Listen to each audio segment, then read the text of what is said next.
الكيان الصهيوني بمساعدة من قوى دولية ومحلية وضعوا سلطة في فلسطين. هذه السلطة التي لا تختلف تماما عن السلطات في الدول العربية المجاورة، انبطاح وذل وخنوع وتطبيع مع الكيان الصهيوني، إضافة إلى أن التطبيع مشروط بتوقيع اتفاقيات.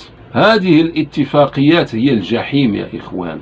هذه الاتفاقيات منها أن لا تعتدي هذه الدولة على الكيان الصهيوني حتى ولو كان على أقرب جارة لها. فمثلا لا يمكن لمصر وهي توقع معاهدات الاستسلام، لا يمكنها أن تطلق رصاصة واحدة نصرة للمسلمين في فلسطين، لأنها مكبلة بمعاهدات واتفاقيات مع الكيان الصهيوني. فهمنا؟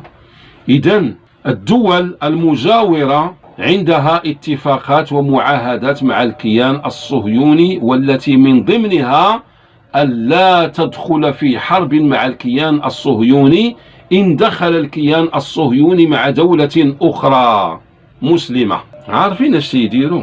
يعرفون كيف يصدون الخطر عن أنفسهم، حتى أصبحت هذه الدول التي وقعت معاهدات أصبحت رغم أنفها تدخل في مخططات التآمر على كل من أراد أن يؤدب الكيان الصهيوني.